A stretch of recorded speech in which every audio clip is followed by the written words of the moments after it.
I've forgotten what I'm doing.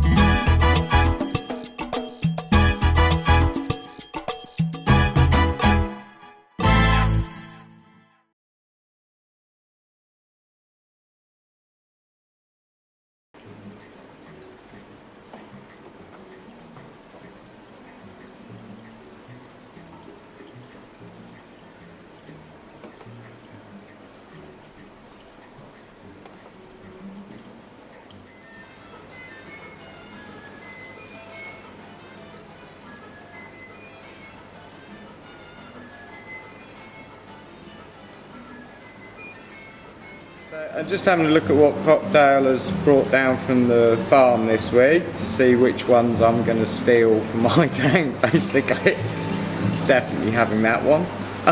So these are ones where we've grown on the mother colony. Well, I say we, Dale has grown on the mother colonies at the farm up in Norwich, and when they get quite big they overhang the rocks that they're on, and then Dale goes around and takes all the little edge bits off and glues them onto frag plugs and brings them down. And you know, so last year we managed to get a few down, but this year it'll be a lot more. Now the colonies are really getting up to a good size and production is increasing quite a lot. So I think we had about 150 down this week. I think it's about right in it, Dale, about 150. That, yeah. So that's really good because it's really important for the future of the hobby, you know, for the corals to be produced in a sustainable way. And already 3/4 of our corals are farmed, mostly overseas, but an increasing amount of that is actually being farmed in-house by us. Mostly softs, but also some SPS and a little bit of LPS as well, which is coming through. And that's important for a few reasons. First of all, it puts less strain on the wild reefs, which is, of course, that's something that everybody wants. But also it means that, you know, in every box or two of corals, you might get that, well, sort of, 2 or 3 boxes of corals, you'll get maybe 100 colonies come in, and you'll get something. You usually get one in there which is just exceptional in terms of colour or size or something, you know. It might be a star polyp with a super long polyp extension on it, or we had a toadstool the other week where it was completely vivid green, all the top of it and all the stalk and everything. And so things like that where you get that exceptional 1 in 100 coral, instead of us selling that and one person getting a really nice coral, instead that's taken away and Dale farms that, and then, you know, we've then got a permanent supply of that really good colour morph. So each time we get the shipments in, we try and pick out that odd few exceptional pieces, and they go off to the farm. And if they're a bit better, you know, if we've already got that at the farm, sometimes then Dale can compare them side by side, see which one is better, keep which one is better, and then bring the other one back to store as well. So, you know, sometimes you get the same colour of Zoe turn up time after time after time, but you get maybe 1 in 100, which is just that little 10-20% brighter colour or whatever. And so we'll take that. With same with the mushrooms as well, and like sometimes with the softs, the branching pattern changes, and a lot of that is down to flow and the light direction from where it's grown. But sometimes there is a little bit of genetic diversity there in the shape, and they might get a lot of side branches or something, which looks a bit cooler. And we take those, try and replicate from those. And I also include some of the non-photo stuff as well, because obviously farmed non-photo stuff is much hardier than wild stuff. Pretty much all the non-photos we do are farmed now, some in Java, some in Vietnam, and some by us. So that's the way forward for the hobby.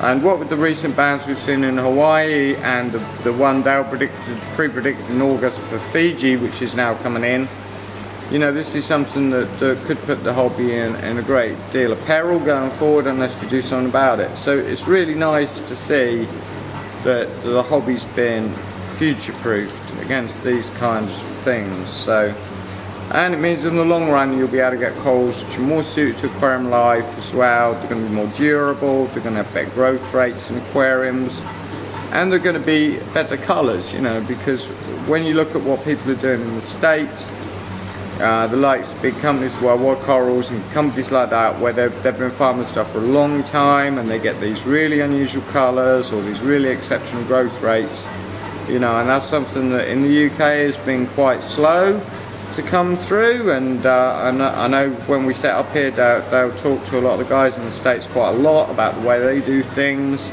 and they're very helpful for us for setting our farm up and stuff. And it's all, you know, it's all a good thing for the hobby. And but the most important thing out of this to remember though is that that one's mine.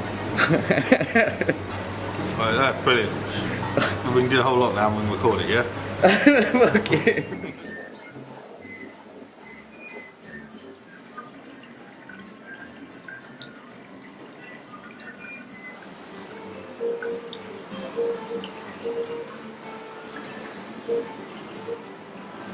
So I'm just cleaning the glass now, ready for the filming. So we're doing the video tonight on inverts. So I'm going to work my way around and show all the inverts that we got. We've probably got about 50 species in stock at the moment, which is quite a few.